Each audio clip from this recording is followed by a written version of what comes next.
You are listening to episode 99 of the Fed and Fearless podcast. On today's episode, I'm chatting with Jackie Kirchner about how to eat before and after runs so you can fuel better and run faster. So stay tuned. Welcome to the Fed and Fearless podcast. I'm your host, Laura Schoenfeld, a registered dietitian, nutrition business coach, and online entrepreneur with over 10 years of experience in online business. And I'm here to show you everything I've learned about creating a life and a business that nourishes you.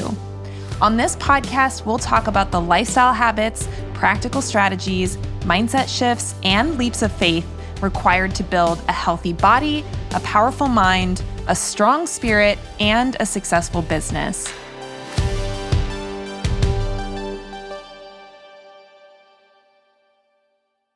Hey everyone, welcome back to the Fed and Fearless podcast. I'm Laura Schoenfeld, your host as always, and today we have an interview with a nutrition business accelerator student of mine who is an expert on running nutrition. And we just wrapped up enrollment for the NBA last week at the time of this episode going live. So I'm super excited to be working with all of those new students in the program. And if that's you, I would love to hear from you if you're one of the nutritionists or dietitians who has joined the program. I am so excited to have you in our community, and hopefully you'll get to meet this guest as part of your experience in the program, since all of our alumni get to participate as well. So I'm super pumped to have this person on the show with me today. And our guest today is Jackie Kirchner. Jackie is a registered dietitian who works with enthusiastic, dedicated distance runners who want to fuel their bodies better so they can improve endurance and fitness, increase energy, and run faster. As both a successful distance runner herself and an expert in sports nutrition, Jackie is taking all the things she knows about eating right and running well to bring you the tools you need to fuel better and run faster. So as you guys may or may not know, I am not a runner. I have done a little bit of running in my life, definitely not an endurance athlete whatsoever. I tend to be a little bit more of a lifter and a sprinter. So I was really glad to have Jackie on the show with us today because I know there's a lot of you out there who are listening who do enjoy endurance athletics and do enjoy running and cycling and all the different things that you can do for endurance sports. So it's really, really important that if you are doing those types of activities, that you fuel yourself well. And Jackie is an expert in all things running nutrition. So I'm super excited to have her on the show with me today. And without further ado, here is Jackie Kirchner. All right, everybody. Well, I am so excited to have with me on the show today, Jackie Kirchner. Welcome to the Fed and Fearless podcast, Jackie. Thank you so much for having me, Laura. I'm excited to be here. Yeah, me too. And it's funny, we don't do a ton of conversations about runners, and that might be my own bias because I'm definitely not a runner, but I know we have women that listen to the show that are runners. So I would love to just hear from you really quick about your story, both about your path to becoming a dietitian as well as your path to becoming a runner, and just how did you become passionate about nutrition for runners and for endurance athletes? Oh, that's such a good question. So I ran very casually in high school and college, and I actually signed up for my first marathon 10 years ago now. My husband, who was my boyfriend at the time, really wanted to run a marathon, and it had always been a goal of mine that I would run one someday just because my dad and my uncle had run them, and I wanted to prove to myself that I could. So it wasn't even something that I thought that I could do, but I was like, well, I guess I'm going to go for it. So I ran a marathon in 2011. I had some good runs. I definitely had some runs where they did not go as well. And looking back, I can see that if I had fueled a little bit differently, they would have gone better.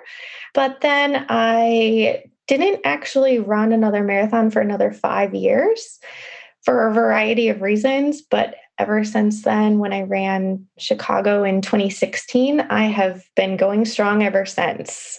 So that's kind of my running story in a way. As far as becoming a dietitian, I actually thought I was going to go to school and be a lawyer. And so this is way different.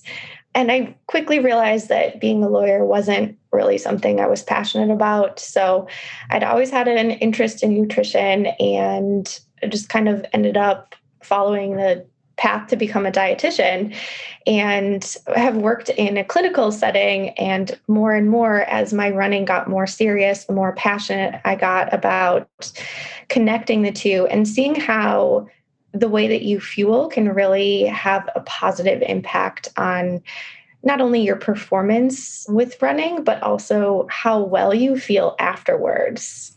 So it makes a huge difference.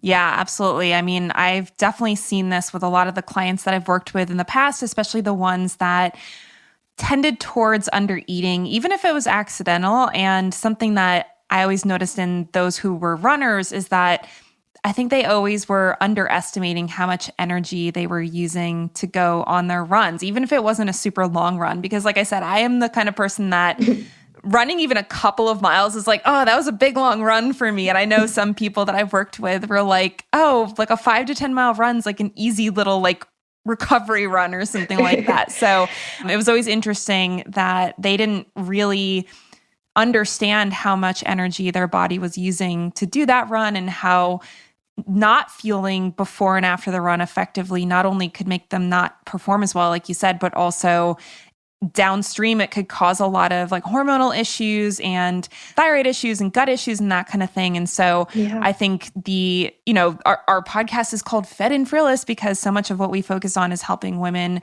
fuel themselves to pursue the goals that they have. And so this is so important for anyone who is an endurance athlete, unlike me, because for whatever reason, I enjoy running a little bit, but I am not built for running. But I know that there's a lot of people out there who love it and for sure need the information. So I know that with running, obviously there's going to be a very different type of nutritional need to fuel that workout, even just between running and other types of workouts, but especially for women who aren't super active. So how would a female runner's nutritional needs be different than someone who isn't as active?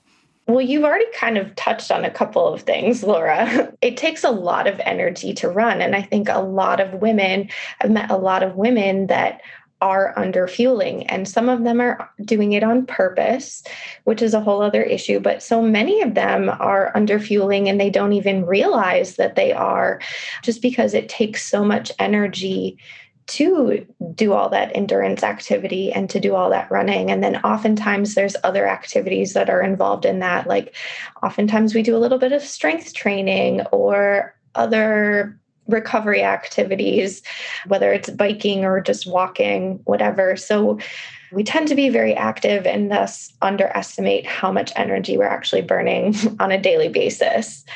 Another thing that people don't really think about is that we really need more carbohydrates, especially compared to non-active people or people that are less active, especially as your mileage starts to go up. So if you're someone who's running, say, 20 miles a week, you're going to have very different carbohydrate needs than someone who's, say, running 50 or 60 miles per week. So as that mileage increases, so too do your carbohydrate intakes. And I don't think a lot of people realize that, especially in the media. Like carbs are so vilified still, don't you think? So carbohydrate needs go up. Also, endurance athletes need more protein than the average person. So we need more protein. Of course, we need to make sure we're getting adequate fat. So we need a balance of everything so we can avoid those like thyroid issues and hormonal issues, like you mentioned. Some people, especially if you're sweating a lot, you might need additional salt. And then there's other micronutrient things too, maybe extra vitamin D, iron, B12, folate, things like that. Mm-hmm. Now, I'm curious about the macro guidelines with carbs, because you were saying that as mileage increases, you're going to need more. Are you saying that the percentage of calories from carbs actually goes up, or is it just, naturally you're going to be needing more total calories? And let's say, and hopefully people understand what I'm saying when I'm talking about like percentage of calories, but let's say they were aiming for like 50% of their calories from carbs. Would it just be that as your calorie needs go up, the total grams of carbs go up? Or is it that depending on how many miles you're doing, you actually might be increasing your percentage of calories from carbs. Oh, I'm so glad you asked that. It's actually both. Oh, okay. Yeah. So as your energy needs go up, naturally your carbohydrate needs would go up, but the percentage of calories that you eat from carbohydrates goes up as your mileage goes up as well. So someone who's running 20 miles a week, let's say, might be aiming more for like 45 to 50% of their calories from carbs. And someone who's at that 50 to 60 miles per week, they're 55 to 60 potentially. So definitely more calories from carbohydrates. Yeah. And that's always something that was so difficult for my clients who were eating more of like the real food, quote unquote, type of diets where they were trying to avoid processed foods and refined grains and that kind of thing. Cause, even just getting 30 to 40% of calories from carbs for a woman who's active, it was something that a lot of them struggled with so much because of just the sheer volume of plant food that you have to eat. So I would imagine that once you're getting not only to that like 50 plus percentage, but then also I'm guessing it's like 3,000-4,000 calories total minimum, especially if they're running like really long distances. That amount of food, and you can tell me if this is something you've seen in your clients, I feel like even figuring out how to eat enough and spread it out so that you're digesting it well. And so that you're eating plenty of time before and after runs, that is something that I think people don't realize takes a lot of, I guess, intentionality. And you can't just say, I'm just going to eat when I'm hungry after I ran, right? Is that something that you see a lot? Oh, absolutely. Especially on that note I'll just wait till I'm hungry after I'm running, because so many people, and not everyone, but many people aren't hungry after they run, so they don't feel like eating. So, but then they're missing out on an optimal time to recover. And so within that 30 to 60 minutes after you run, just to get something in your stomach with some carbohydrates and protein. Ideally, we're looking at like a 4-to-1 ratio of carbohydrates to protein, but just something with carbs and protein, and drink something and have some electrolytes. That's going to help you recover so much better and so much faster. And not only that, you're going to feel less sore and you're going to feel better for the next time you go out the door for your next run, or even just the rest of the day. I meet a lot of people that don't recover properly and they just feel lousy the rest of the day. They don't have energy to do anything else. They get up, they run, and then it's like they can't concentrate on work, or they just feel like they can't do anything else. But if you take that time to recover and eat a snack and give your body some calories, you're going to feel so much better. Mm-hmm. I think so many times people forget that the amount of exercise they're doing is literally like an athlete level. I mean, even when you were saying the mileage amounts, I was like, oh my gosh, for you, 20 miles is probably like the lower end of what's considered like a longer distance type of runner. Whereas for me, if I ran 20 miles in a week, I'd be like, oh my gosh, that was like the most I've run in like 5 years or something. So, and those people that are getting up to that like 30, 40, 50 miles a week, I mean, that's literally athletic type of activity, like an actual athlete. Yes. And so, people who are professional athletes, they have people that they've hired to literally plan out all of their meals and to plan out exactly what they're eating, because if you're going to train like that, as you were saying, you need to be able to fuel both before and after to allow your body to keep functioning. And I would imagine, because of what I've seen in, my clients that were super active, I'm sure you've seen this too, where it's like people don't self-identify as an athlete. So they're like, I don't need to worry about, my nutrition or being super, intentional about what I'm eating. Because I'm just like a casual runner. I just go running 15 to 20 miles a week. That's not really an athletic level. So I do think that helping people understand it doesn't take that much exercise to put you into a class of activity level that does require super intentional nutrition. Yeah, so true. Well, and on that note too, like if you run, you're a runner. I just wanted to say that. Like so many people that I see on social media, they're like, oh, well, I don't run at, say, like a professional level, so I'm not a runner. Or, I don't run marathons, so I'm not a runner. I just run 5Ks, or I don't run races. I'm not a runner. But they're all runners. If you run, you're a runner. So I just wanted to throw that out there. I know it's been said before, but I think it's worth repeating for anyone out there who runs, you're a runner. Yeah.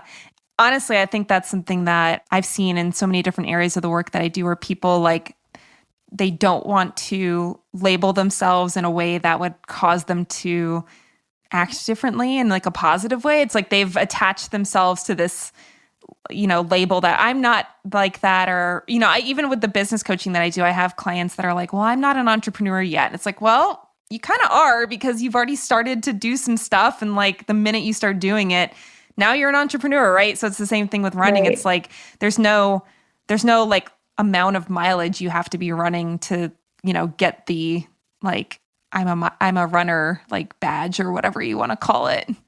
Exactly. So what we were saying before about fueling, I think is so important. And then, so we're looking at the total food intake for the day, which is obviously very important. And that was something that I had to do a lot of research on this for my Get Your Period Back program, because something that I learned in the research I was doing on hypothalamic amenorrhea is that for women, it's not just about the total calories that they get during the day when it comes to being in that underfed state, which can affect hormones negatively.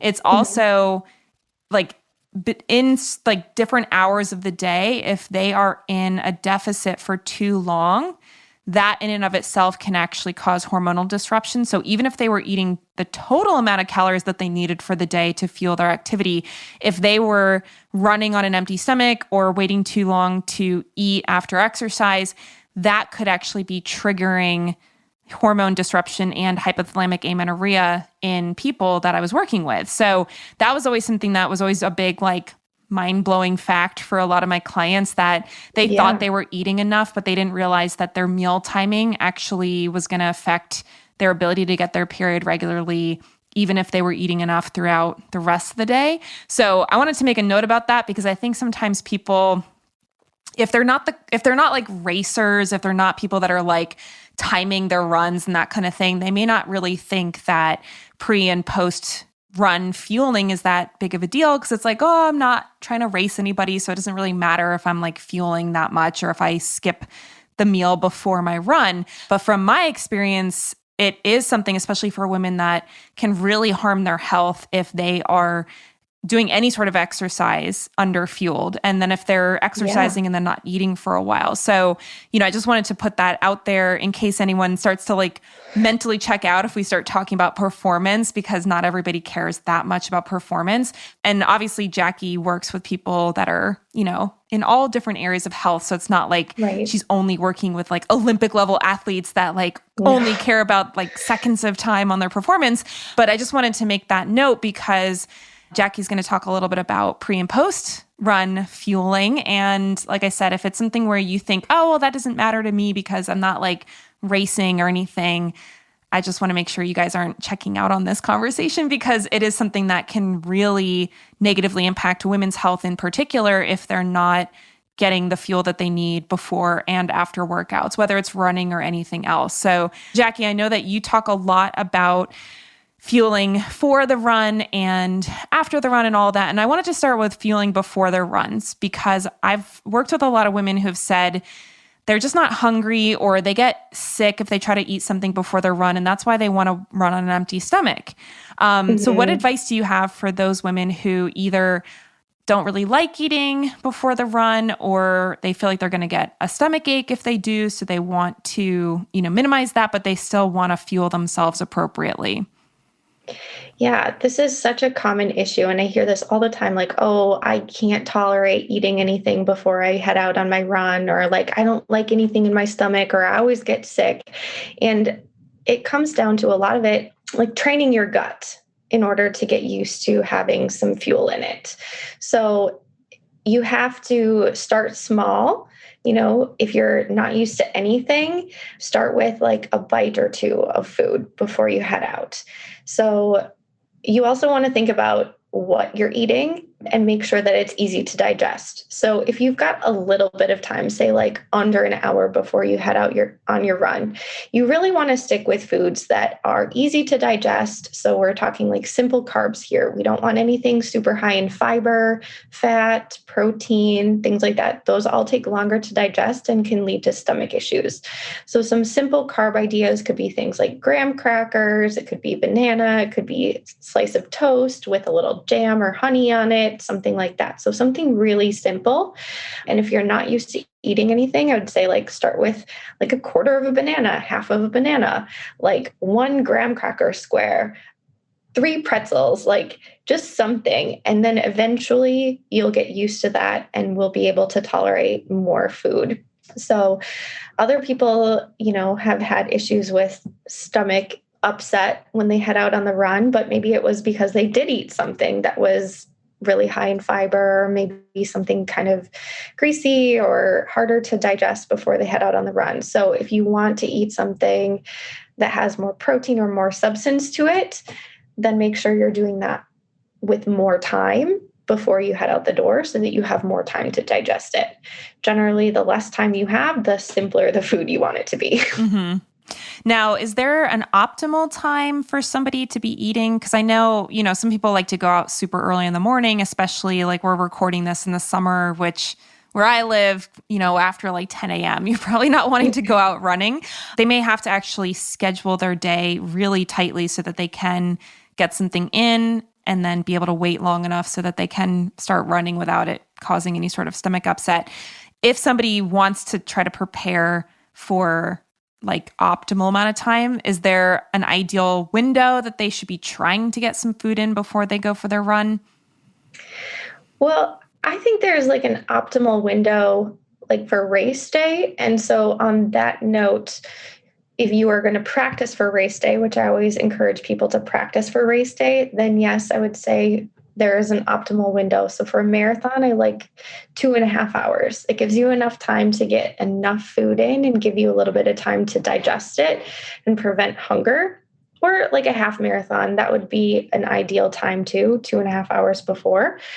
But if you're heading out the door on a casual, easy run on just a weekday and without any goals in mind, I mean, not necessarily. It's just that if you've got 4 hours, you're going to eat a lot differently than if you have 15 minutes. So if you only have 15 minutes, again, we'd stick with those really easy to digest carbs. Mm-hmm. Awesome. And then when you're coming back from a run, you had said a little while ago that people a lot of times are not hungry after running. Now, I'm sure some people are. It probably depends plenty of people are. Probably depends on the person. But Yep. If somebody is not like super hungry after a run, are there some types of foods that maybe they could prioritize so that they can still get the benefit of eating without having to eat a whole meal or something that they're not really ready for? Yeah, I always encourage those people to try and drink something that would give them that carbohydrates and protein. So an ideal option actually is chocolate milk because it has a good ratio of carbohydrates to protein.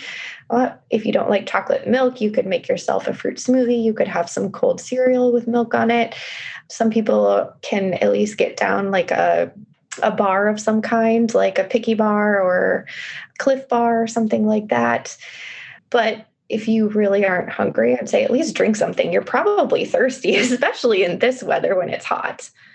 So then that'll help you rehydrate as well. Yeah. I think so many people are, at least the people I used to work with, are just like, they look at something like sugar as being something really bad for you and they should avoid it. And so it's interesting. I feel like a lot of the sports drinks and the post-workout fuel, that kind of stuff, a lot of times it is a more sugar-focused type of carbohydrate. Do you have any perspective on sugar and how that can either be helpful or harmful for a runner?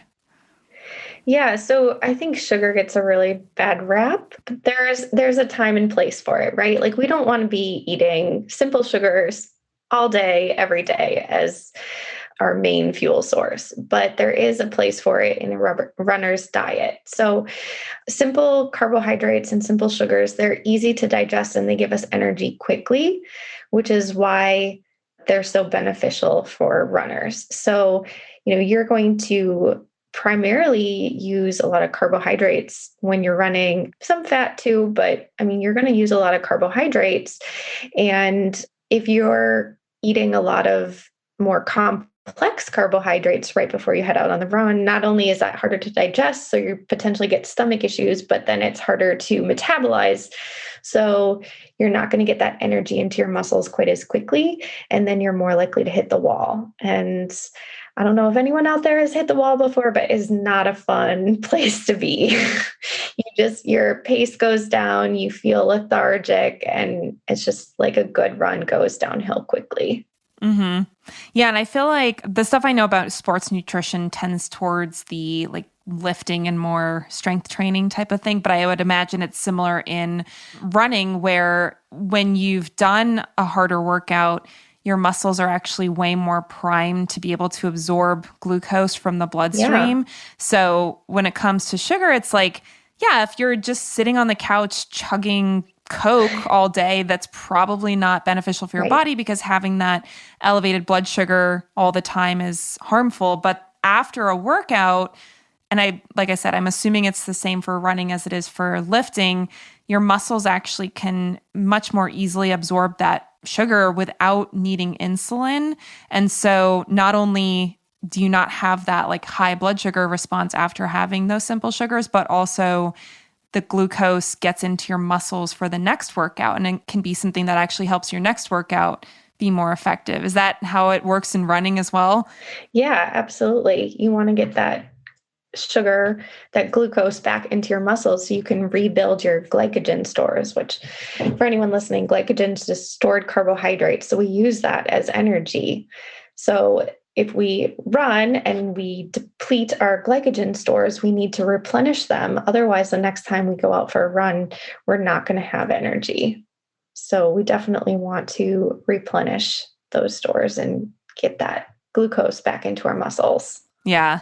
And then for anyone who's working out when they don't have the glycogen that they need, you end up using protein as the energy source, which is like I said, when we're doing weightlifting, your goal is not to break down your muscles to fuel the workout, right? So I assume with running, it's the same way. It's like you want your muscles to be recovering and building stronger after the workout. And if the workout is like requiring the breakdown of muscle tissue just to fuel the workout, that's probably putting yourself at a big disadvantage for actually getting stronger. Absolutely. Yeah.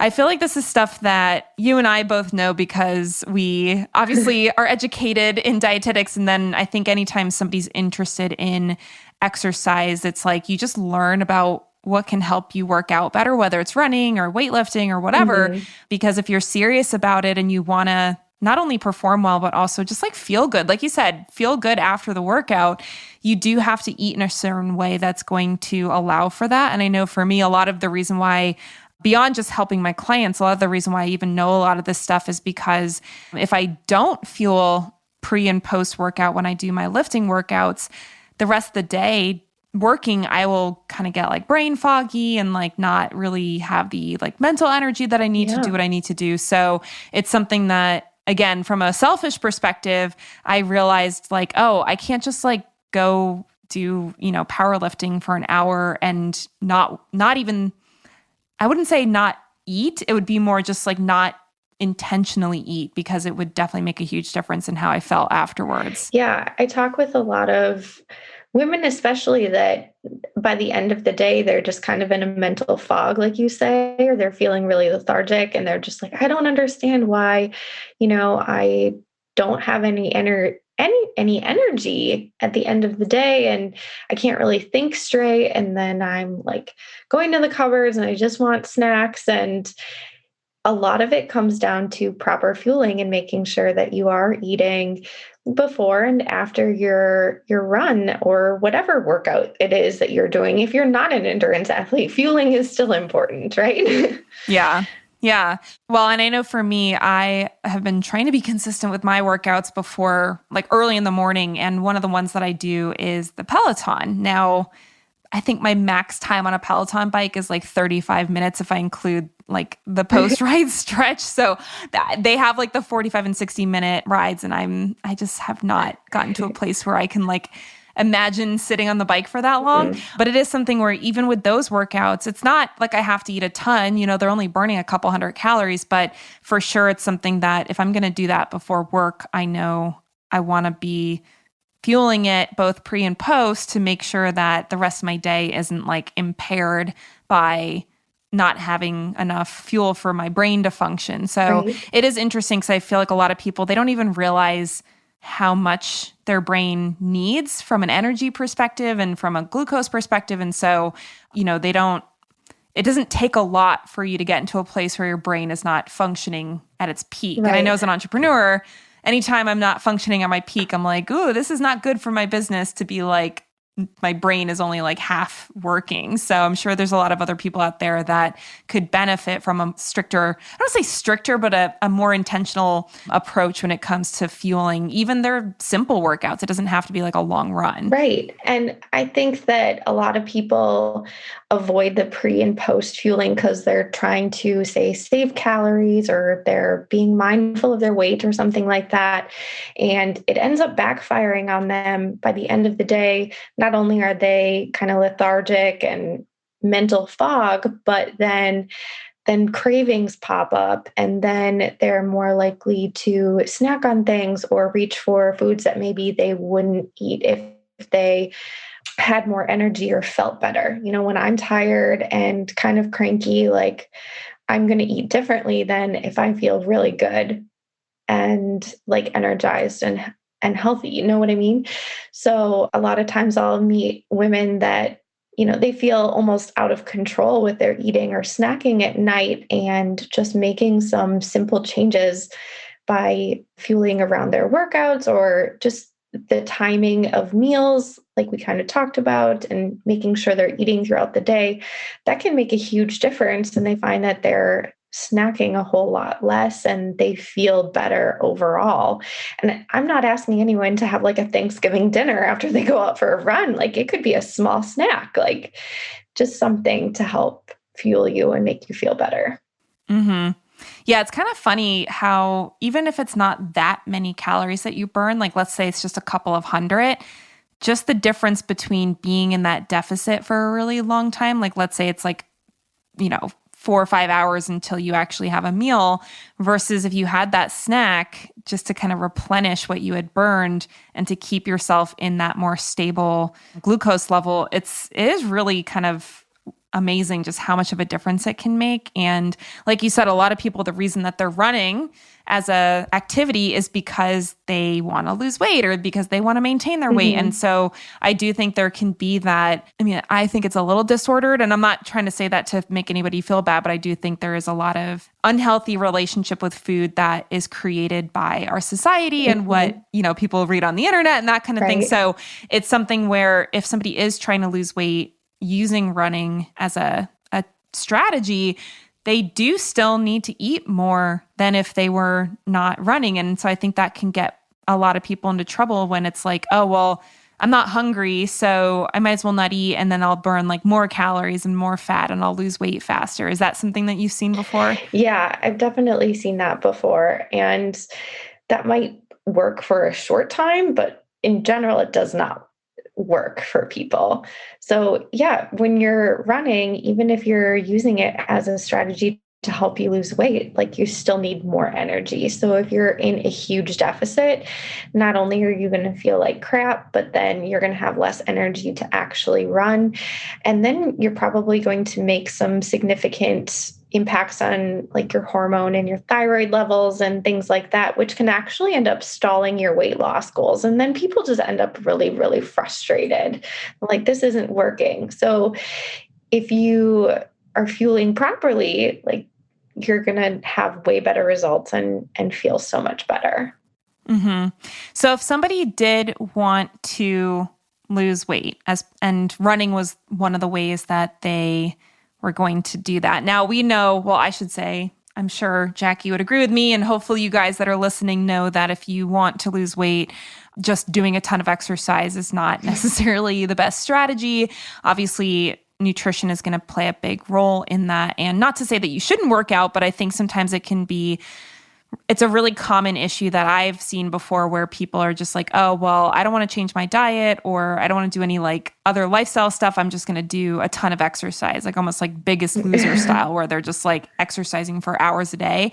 And so, obviously that's not the best way to do it, but I do think that obviously exercise can affect weight loss, obviously. Yeah. So what advice do you have for somebody who does want to lose weight, but also doesn't want their runs to cause their body harm because they're not fueling it pre and post effectively? Yeah. So, it comes back to, again, making sure you get adequate energy overall so that you're not putting your body in a super stressful state where you're making impacts on your hormone levels or your thyroid. So making sure you get adequate energy. Also being really clear about whether you have weight loss goals or performance goals. And I see a lot of people that like, well, I want both. Like I want to run faster, but I also want to lose weight. And they kind of don't go well together. Like you kind of have to choose one or the other. Are you going to work on weight loss right now, or are you going to work on your performance? Because the way you fuel is going to be a little bit different depending on your end goal. And then regardless of whether you are trying to lose weight or not, like you still need adequate carbohydrates to keep you fueled, not just on your run, but throughout the day, because our brains require carbohydrates as energy, and adequate protein and fat as well. So the ratios that you eat might be a little bit different if you have performance goals versus weight loss goals or not, but so it kind of depends. Mm-hmm.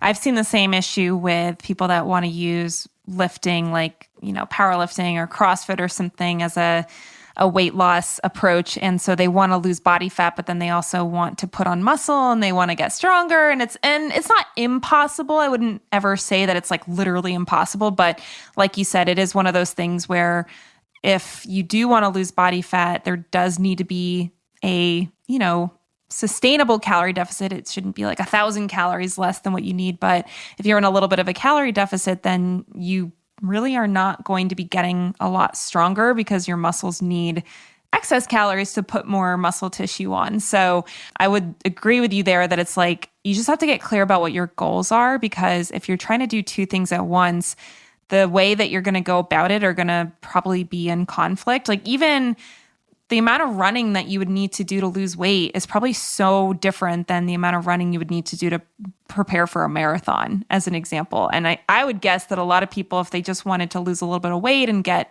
better cardiovascular health, they don't need to be running 50 miles a week or something to get there. Absolutely not. And I think that would scare a lot of people away from it too. Mm-hmm. Like, oh, that sounds like a lot of miles. Like even people that do run marathons don't always run 50 miles a week. Like that takes significant chunk of time in your life. Mm-hmm. So yeah, I feel like that's something where you're doing it because you love it or because you're training for something specific. Whereas if the goal is just to lose weight, it's like, I would guess, maybe 10 to 20 miles a week would be totally fine. And you could probably get a lot of benefit from just doing that. And then you don't have to be so, concerned about fueling. Like, obviously, like we were saying, you still want to fuel some, but it's not like you have to eat this massive amount of food after you go for a run if it's only a few miles. Right. So actually that brings me to my last question for you, which is about carb loading, because again, I think there's this idea that if you're going to be a runner, like either it's like, oh, you don't have to eat at all and you're fine, you can run on an empty stomach, or there's that idea of like, oh, you should go to, I don't even know if it's Pizza Hut or something. Some company has, is it Panera? Honestly, I don't eat this stuff, so I don't even remember. But there's some fast food place that does like the pasta bread bowl thing. I don't know if you know which one I'm talking about. I think Olive Garden has like an endless pasta bowl sometimes. I don't know. Yeah.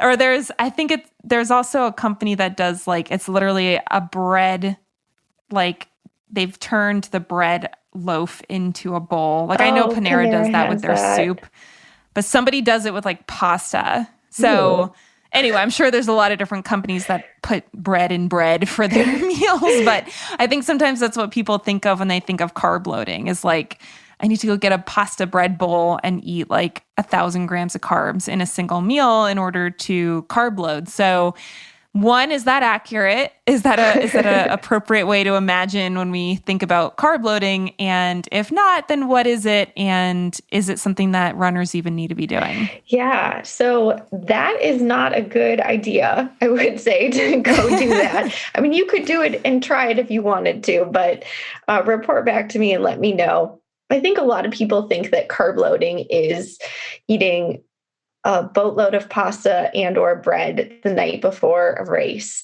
because that's what it looks like in the media, or there's all kinds of social events around that. But really, if you're going to properly carb load, it actually starts a couple days in advance of your race. So let's actually back up for a second. If you are going to do an endurance event over 90 minutes, so like a marathon or a half marathon, it is a good idea to carb load. So the idea of carb loading is to put as much glycogen, so that stored carbohydrates, into our muscles as possible. Because especially over the course of a marathon, even if you have the most glycogen you could possibly store in your muscles, like there's still not enough there to get you to the finish line. But that said, we want to maximize how much is in there so that we can get there feeling strong. So if you are going to, say, run a marathon or a half marathon and you wanted to carb load, which I would encourage at that point, then you would really want to start thinking about it 2 to 5 days before your race. And basically, you don't have to just eat pasta, you don't have to just eat bread, but you want to start replacing some of, say, your vegetables and your fat with more carbohydrate rich foods. So maybe having like a slightly bigger portion of potatoes and a little bit less salad, or, having oatmeal at breakfast instead of eggs, something like that. It doesn't have to be anything super drastic. You want to spread out your carbohydrates throughout the day. And yeah, I wouldn't want to eat a super large carb rich meal just the night before. Oftentimes that can lead to like a full stomach, so you don't sleep well before the race, which then, sleep is important too. But sometimes that can cause stomach issues as well. So a lot of times I'll see people that actually have their bigger meal before their race at lunch the day before rather than at dinner.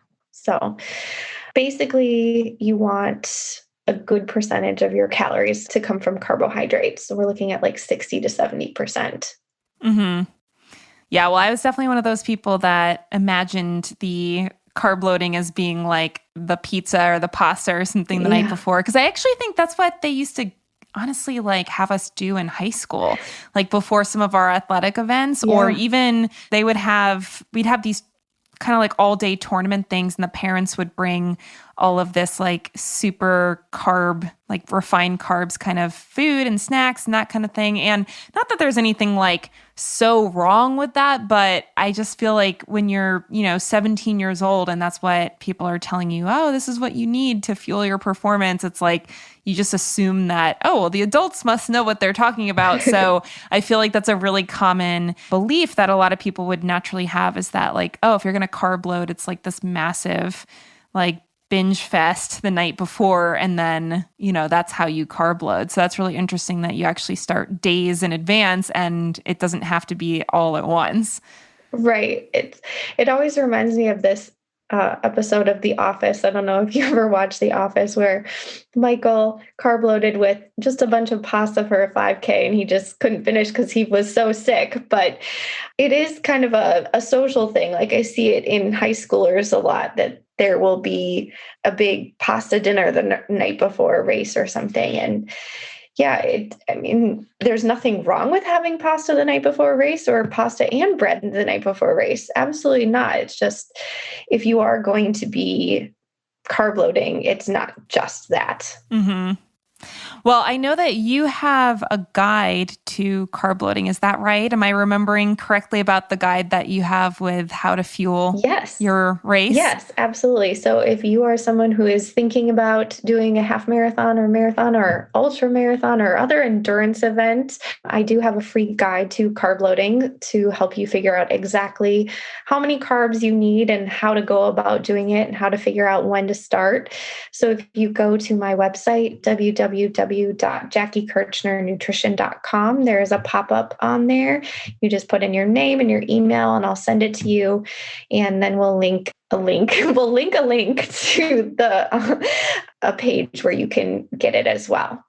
Awesome. Yeah, we'll put those in the show notes if you guys want to check that out. And if you want to learn the effective way to do carb loading, which is, again, not just Michael Scott level pasta binge right before your race, then that would definitely be something you want to check out. Well, Jackie, it's been really awesome to get to chat with you today about racing and running and all of that stuff that I've done maybe, 2 races my whole life. I'm not built for running, but it's fun. And I think it's cool to have something to be passionate about when it comes to fitness. So I know there's going to be a lot of people that are actual runners that are excited to learn about this stuff. So are there any last minute words of wisdom that you'd like to share with people about fueling their runs? Yeah, it doesn't have to be super complicated. Eat foods you enjoy. You don't have to follow strict rules. Just because you are a runner or someone who aspires to run more or run faster, you don't have to follow any sort of strict diet. You can still eat foods you enjoy and just have fun with it. Go out and have fun on the run. Awesome. And I love the idea of being intentional so that you can perform well, but not feeling like you have to be neurotic about it, which is such a big focus of what we talk about on this podcast. Right. So Jackie, we have your website, and is there anywhere else that our listeners can connect with you? Yeah, you can find me on Instagram. My handle is @fuelbetter.runfaster. Love it. Awesome. Well, we'll link to that in the show notes too. And thanks to all of you for hanging out with me and Jackie today on this episode. I hope you learned something new about fueling your runs. And thank you, Jackie, for coming on and sharing your expertise. Yeah, thank you for having me, Laura. Awesome. All right. Well, we will see you all next week on the Fed and Fearless podcast. Take care, everybody. A nutritionist or dietitian struggling to figure out how much to charge for your programs and services? Maybe you've heard that as a nutritionist, you should just charge what you're worth. But this way of thinking can cause you to either undercharge your clients or work yourself into the ground trying to earn your worth. As a healthcare provider, you can't set up a pricing structure that forces you to sacrifice your own health and well-being in the name of your business and your clients. But I promise it doesn't have to be this way. When you download my free profit planning workbook, I'll walk you step by step through the 10-step process for determining the right pricing for your nutrition business. As a nutritionist, you have the power to completely change someone's life for the better. There's huge value in that, so it's time to stop underselling what you do. By following along with this worksheet, you can determine exactly what you need to charge to achieve your revenue goals with ease. I'll teach you everything I've learned about pricing from growing my own nutrition business to over $250,000 in revenue annually and helping other dietitian and nutrition entrepreneurs hit their first $10,000 to $30,000 months and beyond. To get your free workbook, go to lauraschoenfeld.com/profit, PROFIT, and grab your copy today, so you no longer have to wonder how to set the right rates for your incredibly valuable nutrition services. That's lauraschoenfeld.com/profit. It's time to make the money that you deserve as a nutritionist, and I can't wait to help you get there.